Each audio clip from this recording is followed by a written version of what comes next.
by 65, you want to have 4 million.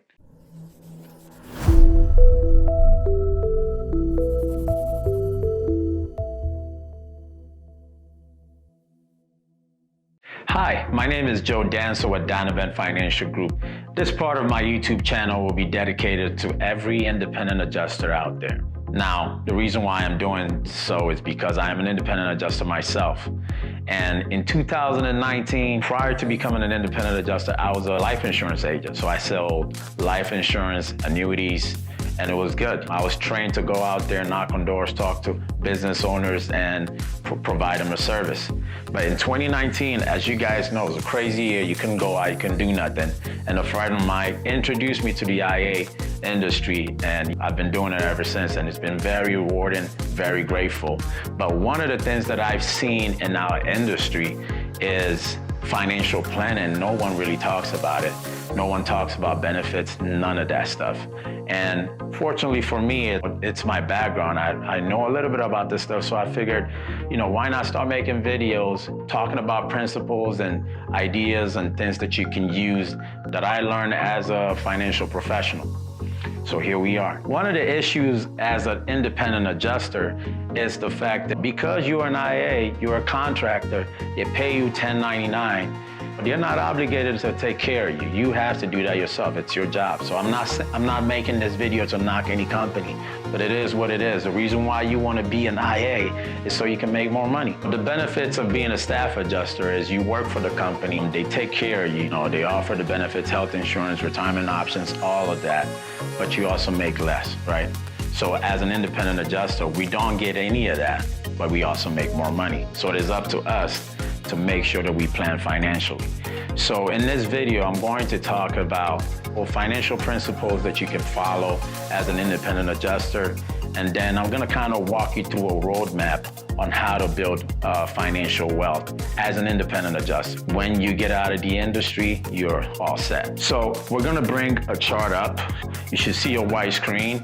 And let's say Johnny here. Johnny became an adjuster at age 29. And we all know how the industry is. You get in, you hear some people, they get a deployment, they get a job right away, and then you hear others where it takes some years to start working. Now, for me, I lived in Ohio, Columbus, Ohio to be exact, and I would drive to Urbana, Ohio, and I would follow this guy pretty much on every inspection that he did. And he was generous enough to pay me through the process, which I'm grateful for. But to be quite honest with you, I would have done it regardless, because you're talking about someone in finance, and I'm transitioning from finance to something similar to construction. I just wasn't that guy. But I followed this guy along, learned everything I needed to learn, and I'm still learning to this day. I'm sure you guys can relate to that. So you're going to start at the age of 30, and you have 35 years to build wealth, from 30 to 65. That's 35 years, it's a good amount of time, right? And if we go by the life expectancy in the US, which is, 85, and this varies. So if your number is different, go ahead and change it. For me, my grandma died at the age of, may she rest in peace, died at the age of 100. My great-grandmother died at the age of 115. So if I, unless I get hit by a truck or something, I'm probably gonna cross that 90 mark. But let's use the average and say you pass at the age 85, okay? So you have 65 to 85, that's 20 years in retirement, right? 20 years in retirement, what do you do? So the first thing that you need to ask yourself, the first question that you need to ask yourself, that if I was to retire today,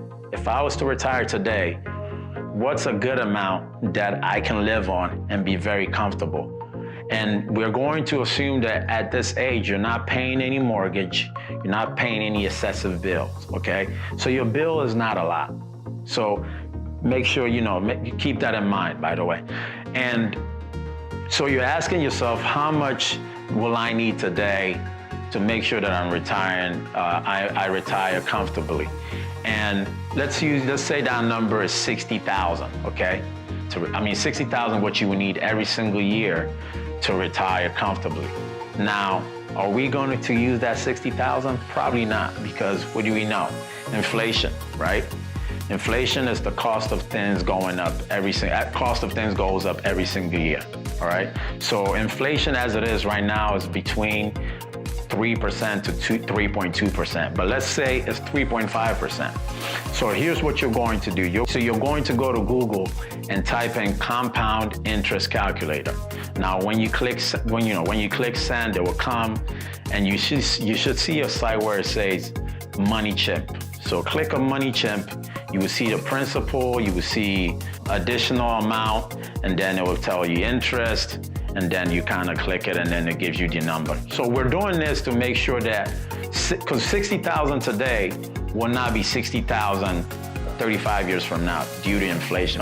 You have a dollar, the money loses its value as time goes by. So if your money isn't working for you, it will lose value over time. So that's why you need to factor in inflation when you're planning for your future. So although we want 60,000, we're going to plug this in, and it should give us 200,000, basically $200,015. Now we're going to use this number and multiply that by the amount of years that we have in retirement, which is 20 years, right? So 215,000 times 20, that should equal 4,300,000. So this is the amount that you need if you were to retire today and you want 60,000, and we factor in inflation and all that stuff. By 65, you want to have 4 million, right? Because of purchasing power, it tends, losing its value over time. So to keep up, you have to make your money work for you. So that amount is 4 million. Now, how do we reverse engineer and get that number back to today? So we have 4 million, we have 35 years in retirement. So we're going to use 35 years, divide that 4 million, which is our retirement number, by the amount of years that we have left to work, which is 35 years. And that should give us 114,295, right? That is such a scary number, I know. Who's going to do that? Now, there are multiple ways to do that. You can either kill yourself and save 10,000 every single month in a savings account that will not give you any interest, right? Or this is where investing comes into play. So now we have our retirement number, right? We have 4 million. We know this is the amount that we need by the time we hit that age, 65. You can work hard. You can either work really hard and stash 10,000 to 12,000 away every single year. And this is assuming that you were to put this in a savings account, which will not give you any interest, by the way, right? You will stash this in that account, and then you will be able to hit that number by the time you're 65. Or you can look at investment options, right? Now, this is where investing and educating yourself comes into play, where you have bonds, you have stocks. Obviously, bonds are a little safer, but because it's safer, the interest rates, they're a lot lower. And then you have stocks, a little more risky, but interest, you get more for your money, basically. Now, if you've heard the word investment, you've probably heard of diversifying. And when it comes to diversification, you're looking at indices or index. Now, let's define what an index is. Think of an index as a fruit basket, right? What do we have in a fruit basket? We have apple, or you have oranges, you have bananas, but they're all in that fruit basket. Or think of an index as the same. An index is a collection of products in various industries, or companies in various industries, all grouped together. And that's how you form an index. As an investor, you're an independent adjuster, you want to invest in indices. To go and invest in those indices, you have to buy every single company, and that's not possible, and it's too expensive, right?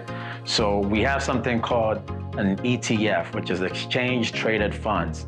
An ETF pretty much tracks an index. So by purchasing that ETF, you're indirectly investing in all those indices. So at the end of this video, I'll give you guys a few lists of indices out there, but it's not my place to, tell you what to buy and what not to buy. Now, why do I talk about these two options? So with the first option, we know that putting in a savings account, you don't get any interest. You literally have to work your butt off to save that money, and it's nearly impossible. And quite honest, due to inflation and purchasing power. This is just not smart, right? Now, the second option that I mentioned, which is investing in indexes, you know that you get a higher interest rate. And the powerful thing about index is the fact that it's diversified. You have various companies, and this decreases your chances of risk. Because, you can buy one company, say you buy Apple, and Apple goes down, your money goes down. But when you buy an index, it's a collective companies put together, and Apple might go down, but Coca-Cola might be up. So it mitigates your risk. So by investing in an index, this is how it helps you. Because of the interest rates on the index, let's say your average is 10%, which is you can find those out there. Let's say your average is 10%. Go back to the compound interest calculator that I pointed out in the beginning of this video. Click on MoneyChimp and now type in 12,000, additional 12,000, and your years obviously will be 35 because we have 35 years to work. You click calculate and now you have that number. You're a lot closer to that number than you were before. So again, you have one option, which is bust your butt, stash away 10 to 12,000 monthly, or you can, put a fraction of that money by investing and you will still hit that goal. So to recap, we have a 30-year-old that wants to retire at 65, right? They have 35 years to hit that retirement age. They know that they need $4 million if their desired amount is $60,000 in retirement, assuming that they don't have to pay any mortgage or nothing like that. By 65, that $60,000 with inflation will be $200,000. Now we know that $200,000 in retirement calculated amount is 20 years. So we know he will retire for 20 years. So 200,000 times 20 years give us that retirement number, which is $4 million. And then we reverse engineer this number and gave you two options, right? And that first option is savings, which I do not recommend. And the other option is investments. And we gave you options as to where you can start with the interest rates being 10%. As long as you attain that 10% interest, you will hit that number, and there you have it. So hope you guys find this helpful. If you do, subscribe to our channel for more information like this and share with your colleagues. I'll talk to you guys soon.